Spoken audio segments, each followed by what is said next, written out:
mais opositor ao governo, nova era, né? Dessa que o Trump venceu. Lula manda caçar bruxas. Lembrem que todos os jornais do consórcio, todos, sem exceção, defenderam ferrenhamente a regulação das redes. Todos, sem exceção. Hoje o Estadão, e vez ou outra a Folha de São Paulo, já estão... Tem que ver aí, né? Como é que tá? Esse negócio de censura não presta, tá meio complicado. Olha, modificar o artigo 19 é meio ruim. Todos eles eram favoráveis a censurar o país. Mudou. Alguma coisa aconteceu. Lula está atordoado após o vexame, que foi o vídeo do Nicolas. Incapaz de fazer vingar sua versão dos fatos, Lula mandou criminalizar o discurso da oposição, numa clara demonstração de que seu comportamento defende a democracia, com o qual se elegeu presidente na disputa contra Bolsonaro, nunca foi realmente sério. Essa é a única menção a Bolsonaro. E veja que não tá falando, não, ele venceu, não é pra salvar a democracia de Bolsonaro, não, é só assim, ó. Ele se elegeu com esse argumento. Pra vencer, disputa só falou isso. Não vai criticar Bolsonaro, não vai. Né? Então assim, nunca foi sério. Lula é um traidor, Lula traiu a sua promessa de campanha. Já era previsível a mobilização de partidos e entidades esquerdistas para acionar a justiça contra os opositores. Esquerdistas, né? O termo tá começando a ficar popular. Esquerda tá começando a aparecer nos jornais.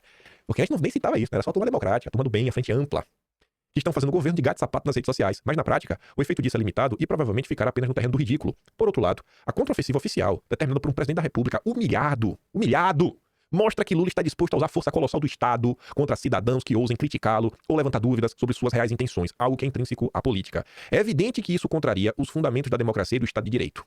O deputado Boulos e o Prerrogativas anunciaram representações ao Conselho de Ética da Câmara e à PGR contra o Nicolas, acusando, entre outras coisas, de estelionato e crime contra a economia popular. Qualquer um de boa fé que tenha assistido ao vídeo do parlamentar sabe que ali não houve nada disso. E ainda que houvesse, mentir na política não é crime, assim como é lícito, em uma democracia, desqualificar medidas governamentais ao contrário do que alguns querem fazer parecer. Mas aqui, ao menos, estamos apenas no terreno do pitoresco. Se você fechar o olho, você não sabe nem se esse texto aqui não foi da Gazeta do Povo, da Revista Oeste, ou algum blog de direita, até o momento. Tudo fica mais sério quando, por ordem direta do Palácio do Planalto, a AGU aciona a PF para que seja aberto um inquérito policial a fim de investigar a disseminação de fake news sobre o Pix, notadamente sobre a suposta taxação do serviço. A tática é manjada. Lula, né, e seu governo, estigmatiza como fake news tudo o que ele desagrada como forma de cerceamento do livre exercício da crítica. Não custa reiterar. Espalhar mentiras ou falar desinformação não é crime, salvo em raras exceções tipificadas no Código Penal. Enfim, apologia a crime, preconceito, né, racial, crimes contra a honra, contra a saúde pública, fraudes processuais, entre outras. Nada disso se aplica ao caso aí do vídeo do Nicolas. Nada. Portanto, não há qualquer justificativa republicana, quiçá jurídica, para a intervenção de um órgão de Estado como a AGU em socorro a um governo zonzo em meio a uma batalha eminentemente política, de onde se pode concluir que a ordem de Lula para que a AGU envolva a PF no caso do Pix não se presta a outra coisa senão intimidar opositores, que, a depender do desdobramento do caso, pensarão 10 vezes antes de criticar publicamente qualquer coisa do governo.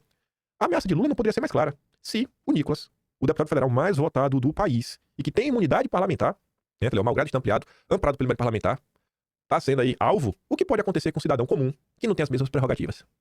Na petição da Polícia Federal, já argumenta que os resultados negativos da ampla disseminação de desinformação sobre o Pix já estão sendo sentidos com a maior queda de número de transações desde a implementação do sistema após desinformação sobre sua taxação, conforme dados do Banco Central. E daí? Se o número de movimentações financeiras via Pix caiu, isso se deve não a eventual prática de crimes, mas à inépcia de um governo em descrédito. Se Lula é incapaz de defender no campo da comunicação uma medida correta de seu governo, não será coçando adversários na justiça que vai resgatar a confiança dos brasileiros. Vocês imaginavam isso?